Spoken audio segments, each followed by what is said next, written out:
જેના થકી આખું ઘર મહેકતું રહે તેવું લાગણીની વેલ પર ઉગેલું સુંદર પુષ્પ એટલે દીકરી.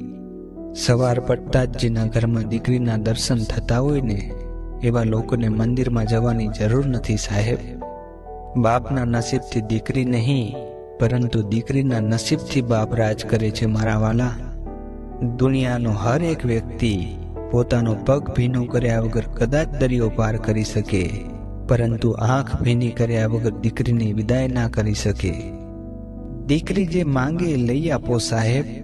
લગ્ન પછી ચાહે તમે કેટલું પણ આપશો એ એવું જ બોલશે કે આની શું જરૂર હતી પપ્પા. દીકરી કહે છે પપ્પા તમે ઈશ્વર નથી, કારણ કે ઈશ્વર તો સુખ અને દુઃખ બંને આપે, પણ તમે તો ફક્ત સુખ જ આપો છો.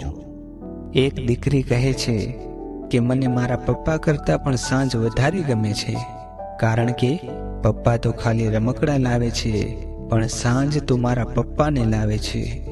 કાલે જરૂર લાવી દઈશ, આટલું બોલોને માની જાય ને એવી ઘરમાં એક જ વ્યક્તિ, અને તે છે દીકરી.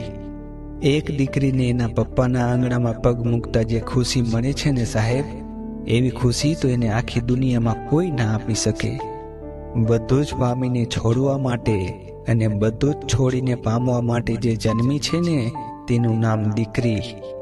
સંસારમાં સૌનો પ્રેમ મળી શકે સાહેબ, પણ બાપના પ્રેમને તોલે ભગવાનનો પ્રેમ પણ ઝાંખવો પડે. અને એટલે જ તો દીકરી કદાચ ભગવાન વિરુદ્ધ સાંભળી લેશે, પરંતુ તેના પિતા વિરુદ્ધ સાંભળી નહીં શકે.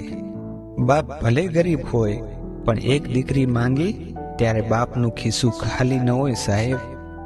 ઈશ્વર એમની સૌથી નજીક હોય છે, એમને જ દીકરી આપે છે. પરિવારની માળામાંથી છૂટું પડતું મોતી એટલે દીકરી. દીકરી એટલે ઈશ્વરના આશીર્વાદ નહીં, દીકરી એટલે આશીર્વાદમાં મળેલ ઈશ્વર. દીકરી એટલે એક વાક્યમાં ઈશ્વરે આપણને કરેલું કન્યાદાન.